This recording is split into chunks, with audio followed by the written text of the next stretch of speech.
Well, you missed the real one. Who put you up to that, CJ? Thank you. Gentlemen, hey. Can you figure out how to work that thing? It's called a microphone. Hello. Well, happy birthday, Jason Voorhees. It's your day today, right? It is. In fact, Jason's birthday, June 13th. That's right. So it's actually the day. Happy birthday, boys. Okay, so to begin this panel, I want to go back to the very beginning of your, careers. I want to know, thank you, how Kane got involved in stunts, how you guys got involved in acting. Tell me from the beginning, what's it all about? Oh, you want to start with me? Yes, we do. Working on it. Oh, wow.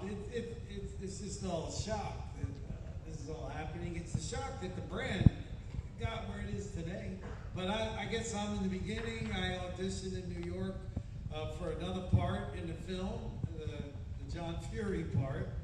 Is that right? Yeah, I come I striving don't in there. even know if I knew that. Yeah, I go in there and I'm thinking this and that, and it was Frank Mancuso and Steve Miner, and when I was really young, so you're just so excited, you're reading for anything. You don't care what it is, you know? And so, I don't know what happened. They obviously took him, and they asked me if I wanted to be Jason. I said, oh, sure, that's great. Oh, well, he's got to do a lot of stunts. That's no problem. We can handle those. I've been to Hollywood Stuntman School. I've been this, I've been that. And I don't know, then it sort of happened. Yeah. And then I got there, and yeah, it just got more complicated as we went. Kane, What? how did your stunt journey, acting journey start for you? You guys have heard this, I'm sure, a million times, so I just wanted to be a stunt guy. I loved the idea of trying to make a living doing crazy stuff that I used to do for free to entertain my friends, and I just got obsessed with the idea of being a Hollywood stuntman. And it's incredibly hard to get into, and it takes forever unless you are what they call a legacy. If you have a family member that has done stunts in the past, it's a little easier for you to get into the business. I didn't have that, so it took forever. And then, as you know, I got burned doing a fire stunt. My first year as a professional stuntman, so not a great start. And that was a long recovery. And then, as soon as I could, I went back. And I think I've talked about this some, but maybe not as much. If you ever used to remember the show Wonder Woman, the TV show with Linda Carter, that was my first job back after I got burned. I did a little stunt thing, very minor, but when you get burned, after you finally get out of the hospital, you wear something called jobst, which is like a support garment that keeps the scars from getting too raised. If you wear it constantly, it keeps the scarring a little more subdued or whatever, so it's less obvious. More streamlined. I guess it just keeps it flat. But you can, if you ever watched that episode of Wonder Woman, it was Wonder Woman at a convention, running through the convention. It was a sci-fi con, and she bumps into me, and I kind of take a little hit, a very minor stunt thing, but you can see that I'm wearing that garment still, so it's interesting to look at that. I just looked at it recently.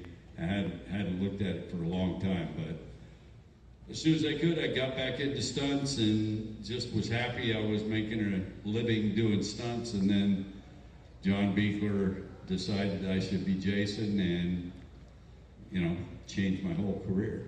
And I wish he was still here.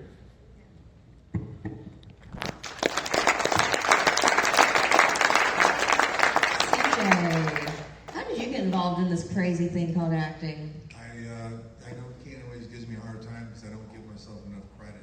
I gotta give myself more credit, but You do. I did my job. I was fortunate enough to run a nightclub, got an opportunity to play Jason. The company called Real Effects, REEL, did work with Ted White in part 4. And they had done a stunt thing at the nightclub I worked, and they all said, well, let's put CJ in Ted White's wardrobe, similarities in structure. And when I say the rest is history, it is. They knew they were doing part 6. Obviously, this was after part 5. And when they said, we're going to cast you for Jason, I'm like, okay, yeah, right. Give or take 3 months later, I did do the auditioning process, and then I got to meet with Frank Mancuso Jr. and Michael Nomad, the stunt coordinator, and Tom McLaughlin, the director-writer. I didn't get the part. It was given to another stuntman, Dan Bradley. So the scene with the 3 paintballs or 4 paintballs, most people just assume I'm a little thicker than I am, or that I'm wearing padding. That was his first and only daily that came back, and they weren't satisfied with the profile. Because he looked a little too heavy, right? I call you thick. Okay. Thick, yeah. I don't know the man. I would never say he's a little thicker than I am. So he got booted after one daily came back. I got that phone call that I'm in now. Got fortunate because I didn't have the pleasure of going to stunt school, but just like if I was working for Kane, I know he's going to protect my ass. I had confidence in Michael Nomad. So when we did all the stunts, I'd never done them before. He just kind of walked me through the process. And even today when people talk about the stunts, and I didn't do a full fire burn, I just did my backside, but it was interesting watching the flames come over the back and include your mask. But, from someone that's done a lot of fire stunts, to have a guy like CJ do a fire stunt, that is very unusual and pretty impressive, because most stunt people are trained in doing fire. He had to just go by what Nomad had to say, and there was somebody else that was doing safety on it, I'm sure. I'm sure there were other folks in it, but it was Michael just, he put me in this race car driver suit, put my wardrobe on, put some gel, which I couldn't tell you what it is, and said back up into the fire. Okay. We see the tomorrow, but that was one thing. But being 20 feet underwater, being off regulators, and I had a fan recently asked me, why didn't you have a breakaway chain? And I thought about that. It wasn't a breakaway; it was a real friggin' chain. They had me on top of 2 center blocks, and it was screwed tight. So I would just signal for error, and they'd come in and pull my mask up. It's nighttime. But I think I'm very proud of what we did. I'm very proud of the results. I was very honored that Kane came right after us and kept the strength. I mean, a lot of you folks, when you heard what Kane said about doing funny things and stunts when he was young, you two would have loved him 30 years ago. I was jackass before they existed. True statement when you think about it. I mean, there's your wild right there. But I was very fortunate, and I appreciate being part of the franchise and being here. And let me just add that at the end of his movie, Part 6, being underwater, when I did Part 7, we had to recreate that for a brief time. So I did the exact same thing where I was tied to the bottom. Yours wasn't a diving pool though, right? Mine was an Olympic-sized pool, 20 feet deep. Oh, it was. Like a real Olympic-sized pool at UCLA. Right. We did the same thing in a pool, but I had to recreate the end of his movie for the beginning of Part 7. So I was cabled to the bottom of the pool for a couple hours at a time with a regulator, exactly the same thing, which is an odd thing to do because you have to breathe, and then when they roll the cameras, you give up your regulator, and you're attached to the bottom of the pool with no breathing apparatus now. And they shoot the scenes and whatever little shots they're doing, and then, in my case, a safety diver would bring the regulator back, and I could breathe again. But I don't know how long you were underwater at one time, but I was under for a couple hours at a time. Well, we shot ours through the entire night, so I never got out of the pool. The only time I got to go up was when they bring me up and we had these little tiny monitors that I could look and see what it looked like, and the director would give you some instructions.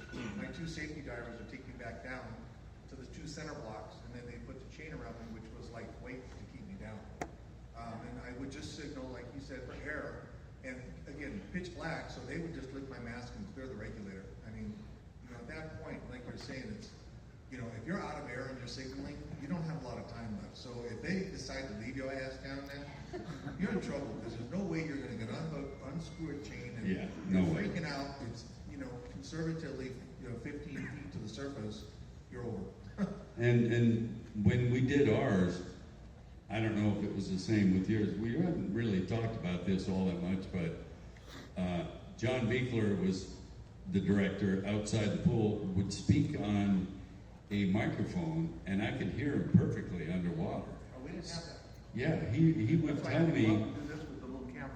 Right, he would tell me what's going to happen, and okay, we're ready to roll, and it was a lot more easy to do knowing that the director's talking to me the whole time. And I think the same thing when I would be down there, I go up every, give or take 15 minutes, watch, and he'd tell me, give me direction from above.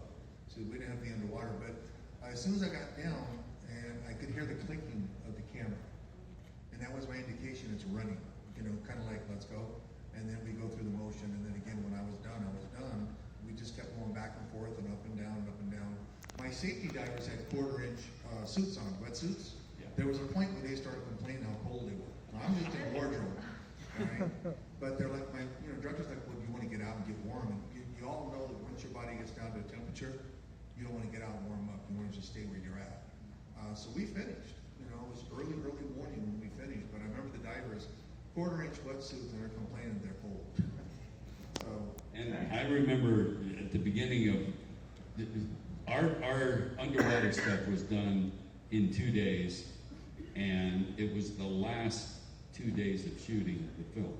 The last 2 days of principal photography, where you're already exhausted from wearing the makeup and doing all the stuff, and then you had to do the underwater stuff. And at the beginning of part 7, I had to look like CJ did at the end of part 6.